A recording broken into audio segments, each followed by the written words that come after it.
With the Lamborghini Huracan coming to an end and more sightings of its predecessor coming out, it's an exciting time to be a Lamborghini fan, especially since we now know the engine that's be powering this absolute monster.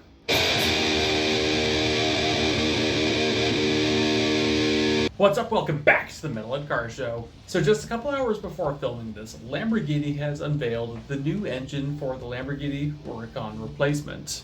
Now, when we talked about this in a previous video, what we figured is it was going to be the same engine used in the Lamborghini Urus, which was a Volkswagen/Porsche-derived twin-turbo 4-liter V8 making around 625 to 650 horsepower, paired up with a hybrid system making something like 800 horsepower. Now, all that made sense, but when you read the titles to any articles on the brand new engine, it also says twin-turbo 4-liter V8. But apparently Lamborghini has some money to throw around because this is nothing like any of the other 4-liters. This is actually a brand new engine. It might share the block with the Urus, but that's probably where it ends. So here's what we know about this new 4-liter V8. First off, it's a flat plane crank engine, much like you get in McLarens and the GT350R Mustangs. So instead of sounding like this,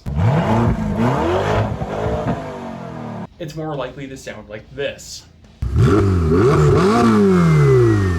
Lamborghini also unveiled that this engine is going to rev to 10,000 RPM, much like Gordon Murray's new car, the T50, along with the Aston Martin Valkyrie. On top of that, we still have the top-mounted twin turbos on this engine, which, checking out engine photos, also revealed something else. Usually, you'd want your exhaust manifolds to be made out of metal, but seeing in this car where the exhaust manifolds would usually be, they're made out of plastic, this is going to be a 180-degree engine.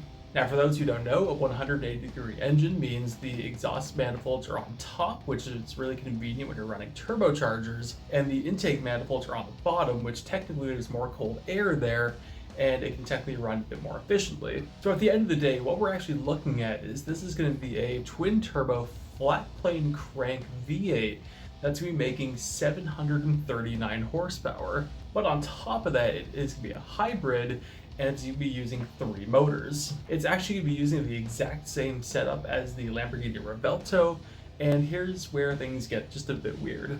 Now, Lamborghini has not announced a full horsepower number yet, but here's what we know. Now, the rear motor that Lamborghini is going to be using in the Huracan Replacement, it is rated for 221 horsepower, and that's in addition to 2 front motors. But here's the problem. Lamborghini currently rates the Revelto's V12 at 815 horsepower. It makes a collective 1,001 horsepower, meaning it has an additional 186 horsepower from the 3 motors. And if the new Huracan Replacement car is going to be using the exact same hybrid system as the Revelto, which is actually a really good idea long-term for batteries and whatnot, then it's only going to be making an additional 186 horsepower. But if that math is 100% correct, that means this car is going to be making 925 horsepower, which puts it past any mass-produced McLaren currently being sold, and it's right on par with the Ferrari SF90. It does make a very small problem though. It is very safe to say that this car is going to be obscenely fast. Like, the Revelto is going to be the big boy car. It's making over 1,000 horsepower. It has the V12. It is the big boy Lambo. But, much like the Aventador to Huracan and the Murcielago to Gallardo, it has like a 90 horsepower increase, but it's also be carrying a lot more weight. So despite the new Huracan Replacement car is going to be making less power, I think it's going to end up being a faster car. The 80 horsepower is going to be sweet, but if it's the same hybrid system on a lot of power anyway, with a lot less weight, I think this car is going to be way faster.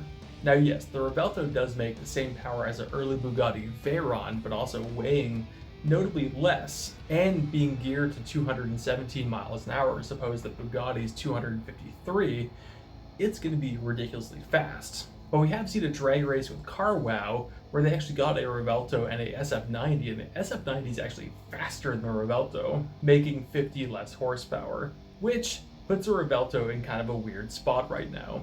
You see, despite the Revelto is Lamborghini's big boy car right now, and it's going to be getting a ton of attention because it's Lamborghini with a V12 and with doors that go up, if it's the slower one, we have a problem. Despite it is the brand new V12 Lambo, and that's always a special occasion, over a 70-year period, there's only been 5 or 6 mid-engine V12 Lamborghinis. So this is a special car, do not get me wrong. But if the entry-level Lambo, being the V8 Lambo, might actually be faster than it, why are people going to spend up to $700,000 on it? Now, this is all speculation. I don't want to come across as super negative because I am looking forward to both of these cars being out and seeing both of them in person. It is always an exciting time whenever we get a new mid-engine Lamborghini. But with that, I want to know, what do you think?